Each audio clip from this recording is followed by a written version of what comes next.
So let's talk about the dangers of methadone.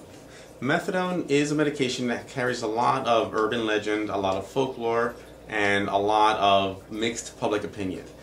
Some of the real facts about methadone is that yes, it is an effective treatment for heroin and opiate dependence.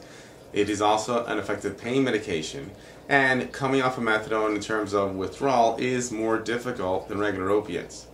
However, what is little known about methadone is that it is extremely dangerous in overdose, much more so than pretty much any other opiate out there.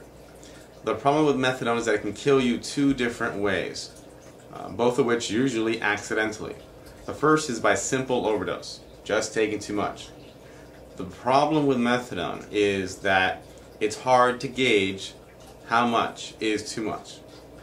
Somebody on a very large amount of heroin or even oxycodone, a very large amount, might think, wow, I can take a large amount of methadone also. I'm very tolerant. And usually that's true. However, rather often it's not true. And a person will experience a rather sensitive response to methadone where a small dose will suppress the withdrawal symptoms and a slightly larger dose that is still overall pretty small will cause them to overdose and possibly die without medical attention. That is one of the main problems with methadone, is that. And that tendency is rather unpredictable. And it's different from person to person.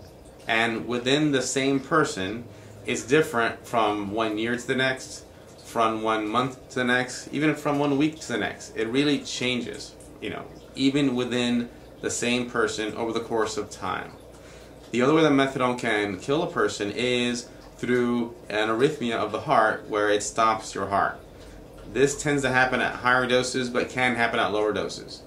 This is at a dose where the person might have not overdosed like they would have expected to or thought they might have, but rather they just have an arrhythmia and their heart stops. It will kill them just the same. That effect is also somewhat unpredictable, and really this is why people on methadone for pain maintenance or for relapse prevention maintenance need to be checked as far as their EKG, as far as their heart rhythm regularly to make sure that they're not having any kind of arrhythmia that could escalate to a problem. At the higher doses, it is more of a problem.